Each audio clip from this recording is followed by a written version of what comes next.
So the secret sauce.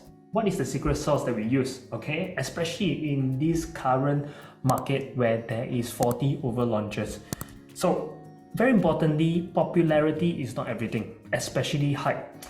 And for the current launches that are leading up since the January this year until now, we see most of them has a take-up rate of 50%. We wouldn't want to fall in the same trap because over here, Stack Homes actually did an analysis on fast-selling new launches that were surprisingly unprofitable later. So they buy into hype, but then later, none of them make money. Or rather, they go to the extreme opposite of 6 slow-selling new launches that eventually become very profitable. In fact, more than 90% make money. Okay, so over here we picked up or handpicked developments from year 2013 to 2016. And why do we pick up development during this period? Because this is after the so-called TDSR, the 8 sets of cooling measure, and market was really soft. So using a soft market to give you some comparison, it will be a fair so-called benchmark to basically do this stress test. Alright, so what we want to focus on is this particular column about percentage sold in first 6 months based on the development launch inventory. So over here at the top 3, what we see is the not so well to do launch in the first 6 months. Effectively, naturally, that will mean that the annualized gain is not as good, right? Okay, and of course, we are bringing down to the extreme bottom end. Over here, we see the top 6 months transaction for their so-called relevant developments such as Stars at Coven, Thompson Impression, and Queen's Peak. 40% and annualized gain of 4% per annum, which is very common. But in this list, we're going to bring out the outlier. So what are the outlier here? These 2 developments are the Panorama, okay, where the first 6 months we only see 27% sale, but effectively at the end we see an annualized gain of 5% per annum since 2014 till now. Okay, that's a long time, almost a 10 years period. Imagine 10 years at 5% per annum, that's 50% gain. Okay, and also Bartley Residences that seems to do very well in the first 6 months at 40% transaction, but when it comes to the annualized growth, it was only 2%. Okay, how is this so? So if we were to put them into side by side, these 2 development has pretty much the same attribute, just that they were launched on 2 different years. One is 2014 and one is 2012. Even the launch price was approximately the same. So there are nearby plots, there are plenty for Bartley and Panorama, and there are even doorsteps to existing or upcoming train station. In terms of reputable school, they are within 1 km of reputable school as well. And if you look at the urban transformation fundamentals, these are the factors or pointers that we actually measure by when we select properties. Okay, so just if you're wondering why we are bringing out these pointers, this is pointing back to my main masterclass where we talk about parameters and factors that we abide with when we're selecting the winning property. And of course, this is the urban transformation zones and fundamentals as mentioned. So Panorama, let's dive deeper. What happened? In 2014, Thomson East Coast Line was first announced, and of course it was directly at the Mayflower train station near Panorama, which is about 500 meters apart. And then secondly, we had Jadescape that launched, which is the former Sun Fu Ville, and that price tag was launched at about $1,700 to even $1,800 per square foot back in 2018. And then finally, Thomson East Coast Line Mayflower train station opened, and last but not least, RAMO Residences launched at $2,200 per square foot. How many of you want to make a guess how much is Panorama selling today, even though it was launched at about $1,200 per square foot? Okay, how many of you want to make a guess? Okay, can I just share with you that the PSF is almost $2,000 per square foot. So if you hold up till today, you effectively has approximately that 50% gain as mentioned just now based on the entry price of $1,200 and over a decade of 5% annualized gain. Alright, so when we move into Bartley Residences, how different is this development?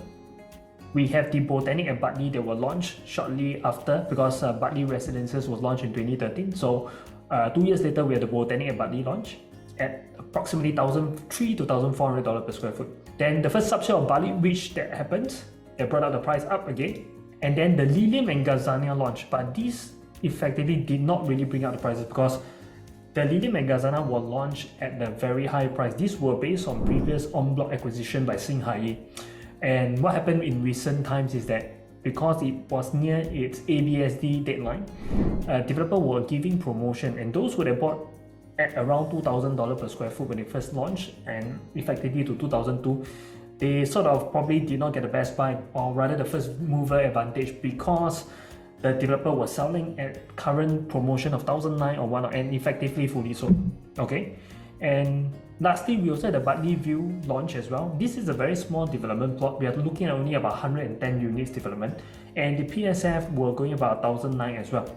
So what could have been the lower performance of Bartley Residences? Okay, as I shared during my masterclass, very importantly, this is the project initiative of the Urban Transformation so-called initiative by URA. And if we look under the developing of New Township and Business Center, we want to focus on Bidadari New Town. There is a phase 1, phase 2 as well, okay, and effectively 3 and 4. So how they have benefited so far is based on phase 1 and 2, which is 2020 and 2022, and mainly based on pandemic, and also the TOP of the Triver and Park Colonial in 2022. Okay, that's why you see the overall price high over here.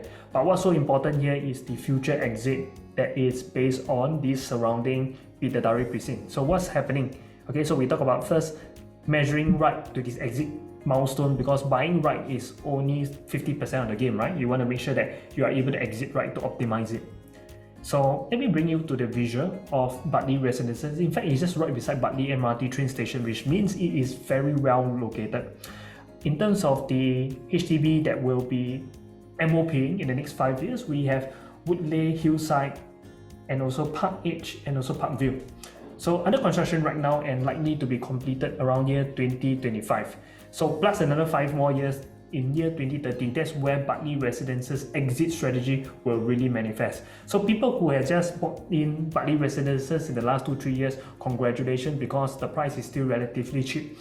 But when it comes to exit, don't sell so fast. First, you want to wait for the Woodley, or rather Bidadari Township to come up, and then finally these so-called MOP flats that once they achieve their MOP, they still want to be within the area because we are near that Mary Stella Primary School, right? Okay, or rather, and also that St. Andrew School. So this will give you that optimum upside when it comes to exiting. So for some of you who have not seen my YouTube video before, you can scan on this QR code, and this will bring you to a case study where I talk about Tanglin Regency, which is a very, very old development, almost 30 over years old. And it has basically hit its 15-year shelf life and stagnating for some time. But because of the Dawson BTO achieved MOP, or Straits Small Green that achieved MOP, both in 2016, 2017, as well as year 2020, we saw how that upgrade of these MOP dwellers went into Tanglin Regency and drive up that price tag. Okay, so this is exactly the strategy that you should be applying if you are within the Bartley precinct. First mover advantage. Many people say that buying into the market today with 40 over launches, first mover advantage is key. Would you agree? Okay, and many people would think that yes, because price is just going to go higher with the volume coming up, right? So in this instance, we talk about bringing you back to year 2021, where we have the successful launch of Pasir Ris Edge. And this development, which is in Pasir Ris, an integrated development specifically, caused spurs repricing in other development. All right. So these prices, this development basically is an integrated development, and we know that integrated development are highly sought after. Existing launches that actually increases prices, they went up to as high as 1 to 5 percentage point for products that are at least 50% sold. And this is all the way in the eastern side of Singapore, just to share with you. So the spillover in demand has also bring to all the way up to northeastern side of Singapore. So Sengkang Grand basically see 45 units that were sold because of the successful launch of Pasir Ris 8. Okay, and even with that, they increased their price approximately 1 to 2.5% shortly after. And popular project increased prices across the entire nation. So what it means is that across the nation, we see even in the western side of Singapore, key residences itself felt that their price were very, very cheap. They were selling at about 1,007 per square foot then, but when this happened, they effectively increased their price from 3 to 5% as well. Over here, we talk about the entire OCR new so-called new launch performances in this category. On the left side is the per square foot prices, and the bottom is just year 2022 prices. And why we are talking in year 2022 is because of Pasir Ris 8. And with that, moving into OC and RCR, we have AMO residences as well. Okay, that's caused price to be going up within the surrounding area to be 1,008 when they were launched at $2,200 per square foot.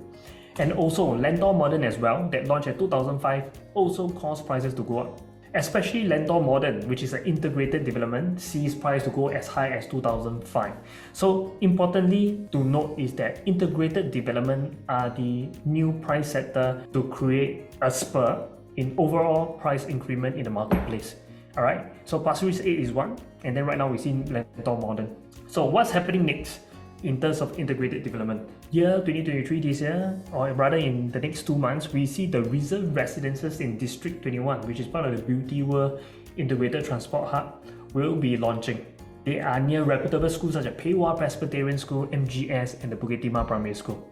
And it's an integrated development that comprises of 732 units. In fact, we see a lot of people are projecting that this development along with Blossom by the Park will see more than 50% of units sold and launched there. In fact, we have some of the editorials saying that integrated developments such as reserve residences will possibly launch at almost $3,000 per square foot. Based on our calculation, we feel that it should be going at about 2003 or rather 2004 per square foot. But because of Landor and given how the developer is Far East organization that renowned for setting very high prices, right now they have increased the expectation to even $3,000 per square foot. Okay, so integrated development will always create that new price high in the marketplace, and this is something that we need to know since Landor Modern, since Pasir Ris 8, because Pasir Ris 8 itself, we have never really seen price crossing the 2,000 mark. The highest they have ever done was only 1,002, but because of Pasir Ris 8, even my previous home, okay, which is Coco Palm, has rose up to almost $1,500 per square foot today.